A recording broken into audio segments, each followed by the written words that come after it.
Inna Allah la yastahi. Indeed, Allah is not timid.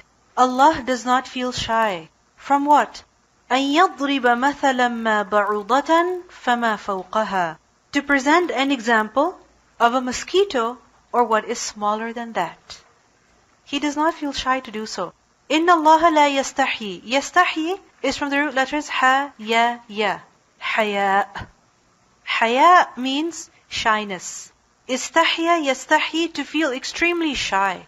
To feel extremely shy, embarrassed, reluctant. And what is haya? What is shyness? Shyness is such a feeling, or such fear you can say, that prevents you from doing something, from saying something. Why? Because either you are afraid, or because it's not acceptable to the people, or you're just not comfortable doing it. You don't feel you have the confidence. You feel that other people will object. You're not confident about what you're doing. This is what shyness is. Allah says over here that He does not hesitate, He does not feel shy, He is not afraid, and out of fear, out of shyness, He does not leave what? أَن يَضْرِبَ مَثَلًا, to strike an example. The word يَضْرِبَ is from the root letters ضاد, را, ba, ضرب. And ضرب is literally to strike, to hit one thing on the other. But the word ضرب is also used for presenting an example. What does it mean also? To present. Like over here, يَضْرِبَ مَثَلًا. It doesn't mean to hit an example. Hit an example doesn't make sense. What does it mean? To present. Okay?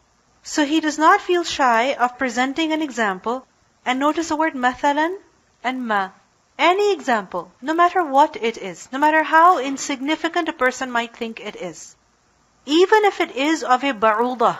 What is a ba'udah? A mosquito. And it's from the root letters ba, ayn, dad, ba'd. Ba'd means part of something, some of something. And ba'udah is called ba'udah. Why? Because of its small size. It's very, very small size. And also if you think about it, only a part of the mosquito can be seen by the naked eye. Isn't it? If you want to see a mosquito in detail, you can't just observe it with your eyes like that. No. You're going to have to magnify the mosquito somehow, and the easiest way to do that is to look at a magnified picture of a mosquito. Right? This is why it's called ba'udah. Part of something. Meaning very tiny, very small. So Allah does not feel shy of giving the example of even a mosquito. Even a mosquito that is so insignificant that you can barely see all of it. It's so tiny and it's so annoying. If you think about it, mosquitoes, what are they? Like a nuisance in a way. Because they bite you and you keep scratching yourself and you get irritated. If there happen to be mosquitoes in your room while you're sleeping, you cannot sleep in peace. Right? So Allah does not feel shy of presenting an example of something that is very insignificant. Even as insignificant as a mosquito.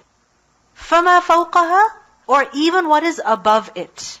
Fawq. Fawq means above. What does it mean by above it? Above the mosquito. This has been understood in different ways. First of all, above it meaning more than it in insignificance.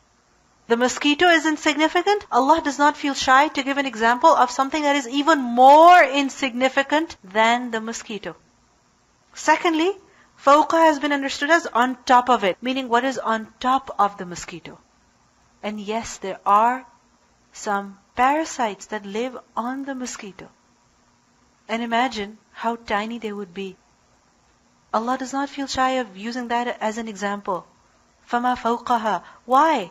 Because the purpose of presenting an example is what? To elaborate the truth. To explain the truth. To establish a fact. To prove a fact. And if this goal can be achieved by giving the example of something very insignificant, it doesn't matter to Allah. Why? Because the entire creation is the creation of who? Allah subhanahu wa ta'ala. And He can use anything, anyone, to prove the truth. إن الله لا يستحيي أن يضرب مثلا ما بعوضة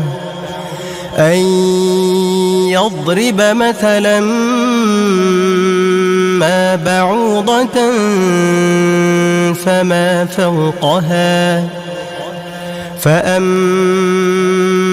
الذين آمنوا فيعلمون أنه الحق من ربهم، وأما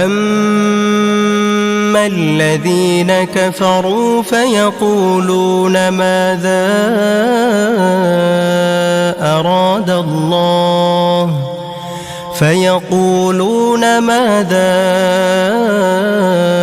أراد الله بهذا مثلا يضل به كثيرا ويهدي به كثيرا وما يضل به إلا الفاسقين.